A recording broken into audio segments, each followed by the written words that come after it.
Hello guys, তোমরা দেখছো English learning centre. আমি তোমাদের সঙ্গে আছি সুশান্ত। দেখো, আজকেও নিয়ে এসেছি স্পোকেন ইংলিশের আর একটা ভিডিও। এই ভিডিওগুলো একের পর এক যত এগোচ্ছে ভিডিওগুলো কিন্তু তত গুরুত্বপূর্ণ হতে চলেছে। অতএব তোমরা ভিডিওটা মোটেও স্কিপ না করে প্রথম থেকে শেষ পর্যন্ত দেখবে। তোমরা যত দেখবে ভিডিওগুলো তত তোমাদের স্পোকেন ইংলিশ শিখতে সুবিধা হবে এবং পরবর্তীতে থ্রুলি তোমরা স্পোকেন ইংলিশ বলতে পারবে।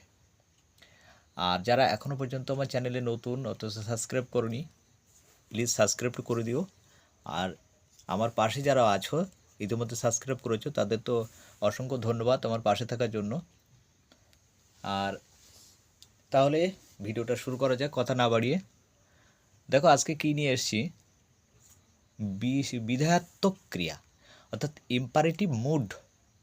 এই মুড কি, যে সেন্টেন্সের মানে কখন কি বাক্য কীভাবে বলি আমরা এই মুডটাকে পরিবর্তন করতে হয়। দেখো, আমরা কয়েকটা মুড এখানে তুলে ধরার চেষ্টা করেছি। প্রথমে দেখো যে সামনে দেখো, এগিয়ে যাও, মানে এগুলো হচ্ছে আদেশ করা। যেমন সামনে দেখো, লুক অ্যাহেড, এগিয়ে যাও, গো অ্যাহেড, আস্তে গাড়ি চালাও, ড্রাইভ স্লোলি, ওর নাম জিজ্ঞাসা করো, আস্ক হিজ নেম, নিজের কাজ করো, মাইন্ড ইওর ওন বিজনেস, ফিরে যাও, গো ব্যাক, ফিরে এসো, কাম ব্যাক। তারপরে আসি ওর আর একটা মুডে, সেটা কি, ওর খবর নাও, ইনফর্ম অ্যাবাউট হিম অথবা হার, পরিহাস করো না, ডোন্ট কাট জোকস, বোকার মতো কথা বলো না, ডোন্ট টক ননসেন্স, কিছু ভাববে না, নেভার মাইন্ড, দেরি করো না, ডোন্ট ডিলে।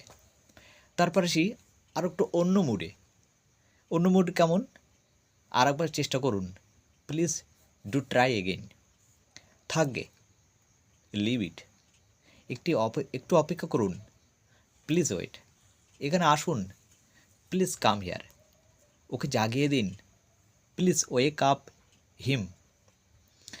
তারপরে আরেকটা অন্য মুডে আসি।